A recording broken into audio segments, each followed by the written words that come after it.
आज की इस वीडियो में क्लास 12 के हिंदी का जो पहला चैप्टर पढ़ता है जिसका नाम है बातचीत है। देखो बातचीत चैप्टर को ऐसे समझाऊंगा ना कि पूरा का पूरा दिमाग में आपका बैठ जाएगा और किसी और वीडियो को देखने की आवश्यकता नहीं पड़ेगी। और हाँ 120% गारंटी के साथ बता रहा हूँ कि इस वीडियो को देख लीजिएगा तो बातचीत चैप्टर खत्म हो जाएगा और साथ में सारा क्वेश्चन भी आप देखते देखते बना देंगे। देखिए बातचीत चैप्टर्स के लेखक कौन है? बालकृष्ण भट्ट, क्लास 12 का एनसीईआरटी का आपका हिंदी है, ठीक है। तो बातचीत के लेखक कौन है? बालकृष्ण भट्ट। और यहाँ से 5 से 10 नंबर के क्वेश्चन आपके एग्जाम में लड़ने की संभावना बनती है ऑब्जेक्टिव से। देखो पहले तो बातचीत के लेखक बालकृष्ण भट्ट जी हैं। तो बालकृष्ण भट्ट है तो भैया सबसे पहले लेखक के बारे में कुछ बेसिक बातें जान लेते हैं, क्योंकि एग्जाम में ज्यादातर क्वेश्चन लेखक परिचय से ही करता है कि लेखक का जन्म कब हुआ था, कब हुआ था, कहाँ हुआ था, उनके पिता का नाम, माता का नाम, पत्नी का नाम, उनका मृत्यु, उनका कौन कौन सा किताब है, ये सब क्वेश्चन ज्यादातर आपके एग्जाम में करता है। तो सबसे पहले लेखक परिचय जान लेते हैं। देखिए लेखक परिचय में सबसे पहले हम लोग जानते हैं कि लेखक का जन्म कब हुआ था। लेखक का जन्म 23 जून 1844 को। याद रखिएगा लेखक का जन्म कब हुआ था, यानी बालकृष्ण भट्ट का जन्म कब हुआ था? 23 जून 1844 को। देखो इनका जन्म कहाँ हुआ था? तो इलाहाबाद जनपद में हुआ था,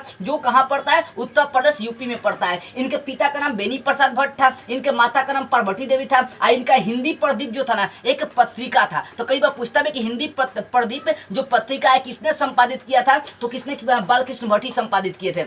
उसके बाद अगला क्वेश्चन हमसे करता है कि बालकृष्ण भट्ट किस युग के कवि थे? तो ये भारतेंदु युग के कवि थे। किस युग के कवि थे बाबू? भारतेंदु युग के कवि थे, ठीक है। उसके बाद इनकी रचनाएं कुछ एग्जाम में आता है, जैसे पूछता है नूतन ब्रह्मचारी किन की रचना है? तो भैया इन्हीं की रचना है। ये उपन्यास है। 100 अजान एक सुजान किन की रचना है? तो बालकृष्ण भट्ट की है। पद्मावती एक नाटक है, किन की रचना? तो इन्हीं की रचना है। वेनी सनहार, चंद्रसेन, शिशुपाल वध, ये सब किन की रचना है? तो बालकृष्ण भट्ट की है। तो ये सब क्वेश्चन जो इंपॉर्टेंट है ना, ये सब पूछा जाता है कि नूतन ब्रह्मचारी, 100 अजान एक सुजान, पद्मावती, वेनी सनहार, चंद्रसेन, ये सब किनकी रचना आती है? टोटल रचना है किनकी है? बालकृष्ण भट्ट की है। और साथ में याद रखिएगा बालकृष्ण भट्ट का जो टोटल निबंध है वो किस नाम से प्रसिद्ध है? तो वो निबंध भट्ट निबंध माला के नाम से प्रसिद्ध है। ये 2 खंडों में 1000 के आसपास संग्रहों में प्रकाशित हुआ है, ठीक है। आगे देखिए इनकी मृत्यु कब हुआ था? तो 20 जुलाई 1914 को इनकी मृत्यु हो गई थी। किनका? लेखक का। बालकृष्ण भट्ट का मृत्यु कब हुआ? तो 20 जुलाई 1914 को, ठीक है ना। तो ये रहा आपका लेखक परिचय। इसको ध्यान से देख कर अपना समझ लीजिएगा, ठीक है ना। इसको दिमाग में बैठा लीजिएगा, क्योंकि ऑब्जेक्टिव क्वेश्चन यहाँ से ज्यादा आते हैं कि लेखक के माता का नाम, पिता का नाम, उनका जन्म, उनका कौन कौन सा लिखा है किताब, ये सब क्वेश्चन करते रहता है। अब बात करते हैं बातचीत जो चैप्टर से, चैप्टर की मुख्य बातें और चैप्टर को आप समझने की कोशिश करते हैं आखिर आपका चैप्टर क्या है। मैं 100% गारंटी के साथ बोल रहा हूं, इस वीडियो को देखिए आपका चैप्टर आसानी से आपको समझ में आ जाएगी। देखिए सबसे पहली बात है इस चैप्टर को हम लोग 9 पॉइंट में समझेंगे, जिसमें पहला पॉइंट में हमें समझना है कि अगर वाक शक्ति ना होती तो क्या होता।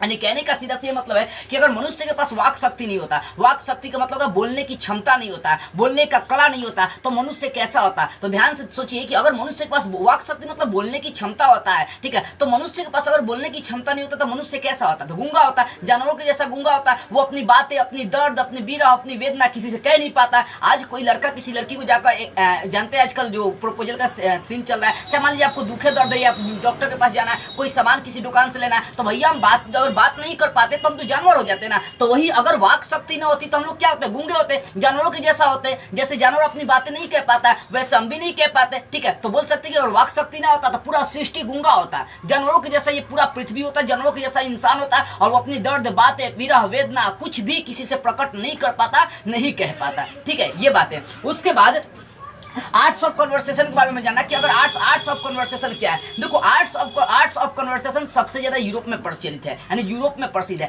आर्ट्स ऑफ कन्वर्सेशन मतलब एक बातचीत करने की कला, यानी आर्ट्स ऑफ कन्वर्सेशन एक बातचीत करने की कला है जिसमें कुछ ऐसा बात बोला जाएगा ना कि लोग सुन के हंसने लगता है। तो मतलब इसको मजाकिया बोलिए एक तरह से, ये आर्ट्स ऑफ कन्वर्सेशन कहा था। यहाँ अगर कोई टीचर हंसा रहा है कोई बातें बोलकर, कोई मतलब कुछ ऐसी बातें बोला जिसको सुनकर आप हंसने लग रहे हैं, तो वो क्या है? एक आर्ट्स ऑफ कन्वर्सेशन है, ठीक है ना। तो आर्ट्स ऑफ कन्वर्सेशन लिख सकते हैं कि एक बातचीत करने का अच्छा कला है जो सबसे ज्यादा यूरोप में प्रचलित है। आर्ट्स ऑफ कन्वर्सेशन में कुछ ऐसा बात बोला जाएगा कि सुन के एकदम हंसना चालू कर दीजिएगा। कोई कॉमेडी देखिएगा आप तो सुनते सुनते या देखते देखते आप हंसने लगते, तो वो क्या है? एक आर्ट्स ऑफ कन्वर्सेशन है। आर्ट्स ऑफ कन्वर्सेशन का मतलब क्या होता है? बातचीत करने की कला। ये कहाँ प्रचलित है? तो सबसे ज्यादा यूरोप में प्रचलित है। उसके बाद हमें जानना है बेन जॉनसन और एडिसन 2 वैज्ञानिक थे, ये बातचीत के बारे में क्या बोले। तो सबसे पहले बेन जॉनसन बोले कि बातचीत जो है ना, बातचीत से जो होता है ना मनुष्य के 2 गुण प्रकट होते हैं। अच्छा मान लीजिए कोई मनुष्य गूंगा है या कोई मनुष्य कितना ज्ञानवान है या कोई मनुष्य कैसा है, ये कैसे पता चलता है? उसको देख के नहीं, उसके बातचीत से, उसके व्यवहार से, उसके बोलने की क्षमता से आप पता कर लेते हैं, अनुमान लगा लेते हैं कि भैया वो मनुष्य कैसा है। यानी बेन जॉनसन बोलते हैं कि बातचीत करने से ही मनुष्य के दोष, गुण, अच्छाई या बुराई या सब चीज प्रकट होती है। ऐसा कौन कहते हैं? Ben Jonson. जॉनसन कई बार क्वेश्चन किया भी है कि बोलने से मनुष्य के रूप का साक्षात्कार होता है या उसके दोष गुण प्रकट होते हैं, किसने कहा? तो बेन जॉनसन ने ही कहा था। ठीक है, मान लीजिए आप किसी का अगुवाई करने जा रहे हैं तो जाते हैं वहां पर, बातचीत करते हैं, उससे कुछ पूछताछ करते हैं, तभी ना उसके गुण का पता चलता है कि फलाना कैसा है, चिलाना कैसा है। ठीक है, तो कहने का सीधा से मतलब है, बेन जॉनसन क्या कहते हैं? बेन जॉनसन कहते हैं कि बोलने से मनुष्य के दोष गुण अपने आप प्रकट होने लगते हैं। उसके बाद एडिशंस है। एडिशन बोलते हैं कि असली अगर बातचीत देखी जाना तो दो व्यक्ति के बीच होता है, जहां दो व्यक्ति बातचीत करते हैं वहां पर दिल खोल कर बातें की जाती है, जैसे वाइफ हस्बैंड, जैसे गर्ल्स बॉयज, बीएफ जीएफ, ये आपस में जब बैठेंगे तो दिल खोल के बातें कर सकते हैं, अपनी पीड़ा किसी और को उसको भी समझा सकते हो, वो अपना पीड़ा अपना। वहां पर क्या होता है कि ये एडिशंस कहते हैं कि असल में अगर बातचीत होगा ना तो दो व्यक्ति के बीच में होगा, लेकिन दो व्यक्ति से अधिक बहेंगे तो बातचीत का धरे पलट जाएगा।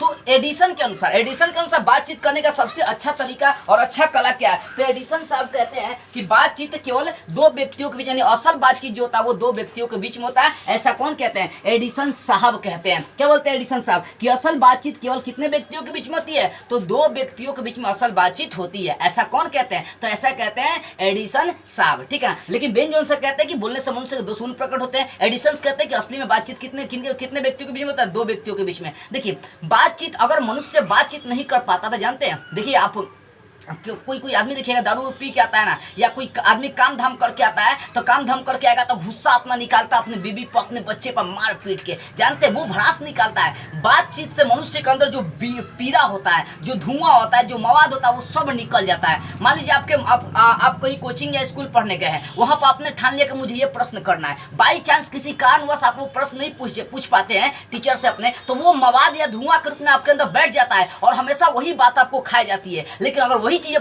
पूछ लेंगे, वही चीज अगर पूछ लेते हैं तो मवाद या धुआं के रूप में निकल जाता है। इसलिए जो भी बात है आपके दिल में, अच्छा या बुरा, खोल के बोल दीजिए एकदम, ठीक है ना, ताकि मन के अंदर जो भड़ास है, चाहे जो धुआं, जो मवाद है, वो अंदर नहीं रहना चाहिए। ऐसा एडिशंस कहते हैं कि असल बातचीत कितने व्यक्तियों के बीच में होता है? दो व्यक्तियों के बीच में। यानी देखी जाए तो एक तरह से बातचीत एडिशन के अनुसार बातचीत कैसा है? तो दो व्यक्तियों के बीच में अच्छा बातचीत है। ठीक है, उसके बाद आगे है कि जब मान लीजिए दो से अधिक व्यक्ति जब बातचीत करने लगेंगे, यानी तीन व्यक्ति जब बातचीत करने लगेंगे तो क्या होता है? बातचीत का धारा बदल जाता है। मान लीजिए यहाँ पर दो लोग बात कर रहे हैं, वहाँ पर तीसरा का आ गया, तीसरा का कुछ बोलेगा, वो कुछ बोलेगा, वहाँ बातचीत का धरे पलट जाएगा। जहाँ दो आदमी होगा वहाँ पर अच्छा बातचीत होगा, दुख दर्द एक दूसरे से बांटेंगे लोग। लेकिन तीसरा का आया तो दुख दर्द भुला दीजिए, वहाँ पर धारा बदल जाएगा, बातचीत करने के कला बदल जाएगा। लेकिन जहाँ चार व्यक्ति होते हैं वहाँ बातचीत क्या होता है? तो बातचीत जानते हैं कैसा? बेतकल्लुफी की बातें हो जाती है।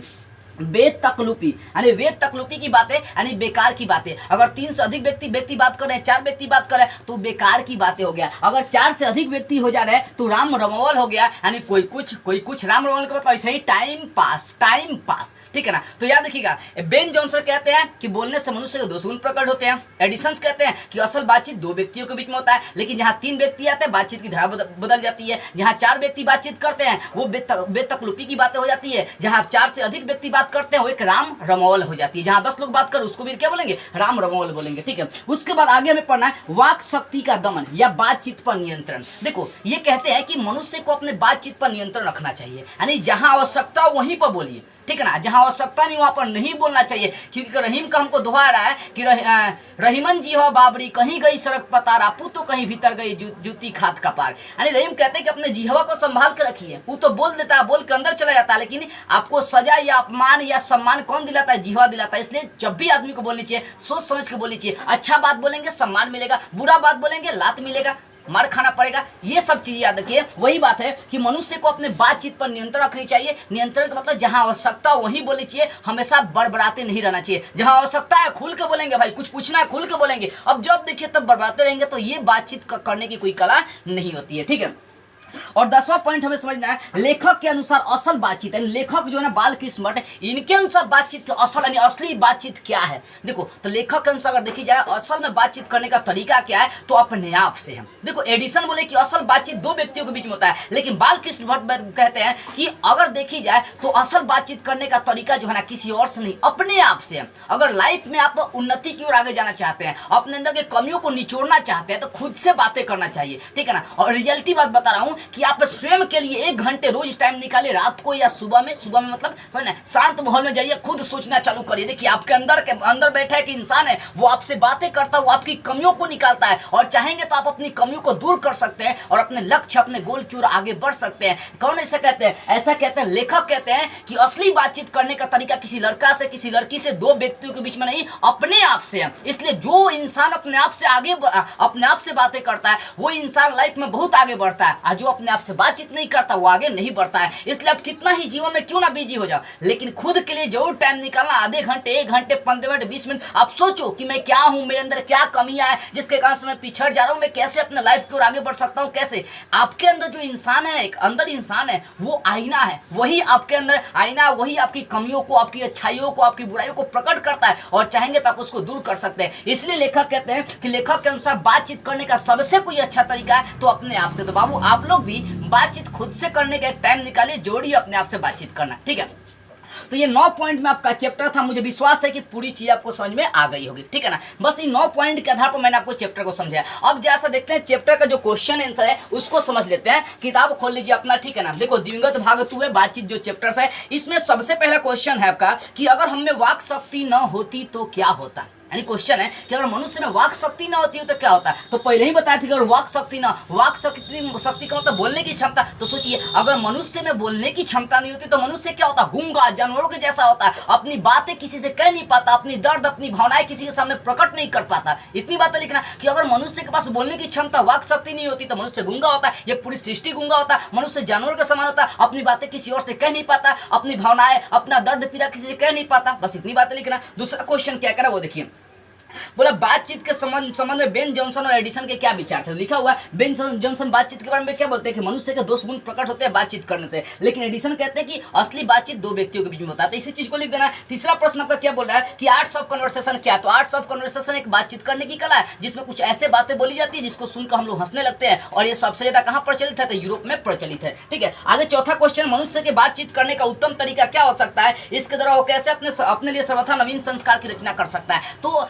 लेखक के अनुसार असल बातचीत करने का तरीका क्या है, अपने आप से बातचीत करने का तरीका है। क्योंकि अपने आप से, क्योंकि जब मनुष्य अपने आप से बातचीत करता है तो अपने अंदर की कमियों को वो निकालता है, अपने अंदर की कमियों को दूर करता है, और वो फिर वो अपने लिए एक नया मतलब क्या संसार निर्माण करता है। क्योंकि भैया आप जब कामयाब हो जाएंगे तो नया संसार का निर्माण कर ही देंगे। इसी बात को लिख देना। देखो सिर्फ समझो और दिमाग लगा के प्रश्न का जवाब दे, हम फटाके जवाब दे। आगे 5वां व्याख्या करना है। तो व्याख्या करने वाला क्या, जो पॉइंट दिया लिखेगा कि यह पॉइंट जो है पहले पढ़ लीजिएगा। लिखा हुआ कि हमारी भीतरी मनोवृत्ति प्रतिक्षण नए नए रंग दिखाया करती है। वह प्रपंचात्मक संसार का एक बड़ा आईना है जिसमें जैसी चाहो वैसी सूरत देख लेना, कोई दुर्घट बात नहीं। कहने का सीधा सा मतलब है कि हमारे अंदर एक ऐसा इंसान है जो हमारे अंदर जो ऐसा इंसान हमारे अंदर जो इंसान है वो एक आईना का समान है। उसमें चाहेंगे तो अपने कमियों को, अपने अच्छाइयों को, अपने बुराइयों को, अपने गुण को, अपने सद्गुण को, सब चीज हम देख सकते हैं, ठीक है ना, और उसको दूर कर सकते हैं। तो लिख सकते हैं कि यह जो पॉइंट है, यह जो बातें हैं, चाहे यह जो लाइन है बातचीत से लिया गया, जिसके लेखक है बालकृष्ण भट्ट। इसमें बालकृष्ण भट्ट कहते हैं कि हमारे अंदर एक ऐसा इंसान है जिसे हमें खुद से बातें करना चाहिए, क्योंकि उससे बातें करते हैं तो वो हमारी कमियों को, हमारी बुराइयों को, हमारी अच्छाइयों को प्रकट करता है, जो हमारे लिए अति आवश्यक है, और वो हमें आगे भी बढ़ा सकता है। इतनी बातें लिखना है। उसका ख नंबर है, सच है जब तक मनुष्य बोलता नहीं तब तक 2 गुण प्रकट नहीं होता। तो लिख सकते हैं कि यह जो लाइन है बातचीत चैप्टर से लिया गया, जिसके लेखक बालकृष्ण भट्ट है। इसमें बालकृष्ण भट्ट कहते हैं कि मनुष्य जब तक बोलेगा नहीं तब तक उसका 2 गुण प्रकट नहीं होने वाला है। इसलिए अगर किसी का 2 गुण जानना चाहते हैं तो उससे बातें करिए, उसके बारे में जानिए, तो उसका 2 गुण प्रकट हो जाएगा, ठीक है। और अंतिम प्रश्न है, इस निबंध की विशेषताएं क्या है, ये लिखना। 6ठा प्रश्न है और इस तरह से आपका क्वेश्चन खत्म हो जाएगा। तो इस निबंध की विशेषताएं क्या है, तो इस निबंध लिखना कि इस निबंध में बातचीत की विशेषता को दर्शाई गई है कि अगर मनुष्य जब तक बातचीत नहीं करता तब तक उसके अंदर जो बातें होती है वो मवाद के रूप में, धुआं के रूप में अंदर जमा होता है, लेकिन जब वो बातें कर लेता है तो भैया वो मवाद धुआं बाहर निकल जाती है, फिर मनुष्य शांत हो जाता है। यानी नहीं अगर बात करेगा तो क्या होता है, अशांत हो जाता है। याद रखिएगा, ये सब बातें लिख सकते हैं। तो आप पर ये डिपेंड करता है सारे प्रश्नों का जवाब देना। मुझे विश्वास है कि ये चैप्टर पूरा विस्तार से आपको समझ में आ गई होगी। एक बार इसका स्क्रीनशॉट लेना चाहते तो ले सकते हैं। और हाँ, अगर आपको लग रहा है कि इस वीडियो से कुछ आपको सीखने को मिला है तो इस वीडियो को ईमानदारी से आप शेयर कर दीजिएगा हर जगह। जय हिंद।